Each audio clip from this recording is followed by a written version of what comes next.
Hi, my name's Shirley Ballas and I'm the head judge on Strictly Come Dancing, and I'm going to read you this beautiful story.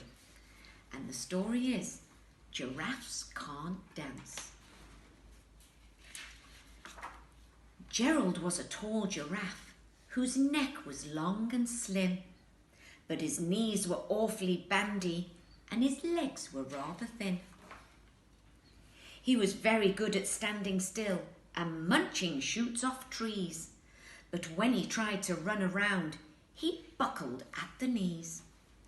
Now every year in Africa, they hold the jungle dance, where every single animal turns up to skip and prance.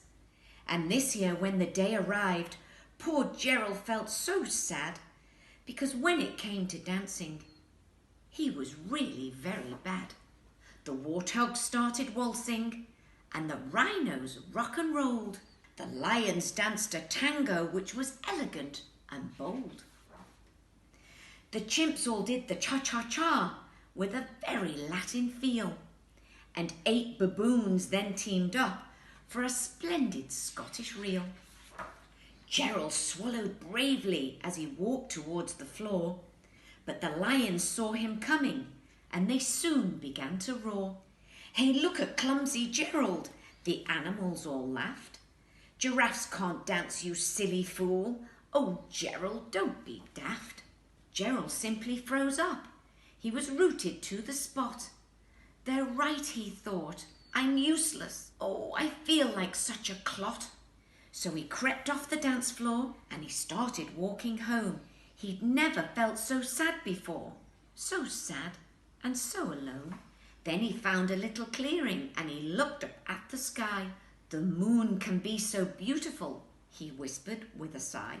"Excuse me," coughed a cricket who'd seen Gerald earlier on, "but sometimes when you're different, you just need a different song. Listen to the swaying grass and listen to the trees. To me the sweetest song is in those branches in the breeze." So imagine that lovely moon is playing just for you. Everything makes music if you really want it to. With that the cricket smiled and picked up his violin. Then Gerald felt his body do the most amazing thing. His hooves started shuffling, making circles in the ground. His neck was gently swaying and his tail was swishing round. He threw his arms out sideways and he swung them everywhere. Then he did a backward somersault and leapt into the air. Gerald felt so wonderful. His mouth was open wide. "I'm dancing, yes, I'm dancing. I'm dancing," Gerald cried. Then one by one each animal who'd been there at the dance arrived while Gerald boogied on and watched him quite entranced. They shouted, "It's a miracle! We must be in a dream. Gerald's the best dancer that we've ever seen." "How is it you can dance like that? Please, Gerald, tell us how." But Gerald simply twizzled round and finished with a bow. Then he raised his head and looked up at the moon and stars above.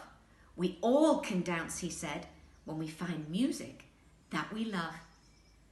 What a beautiful story. Make sure you tune in next week for the next round of Cinderella stories.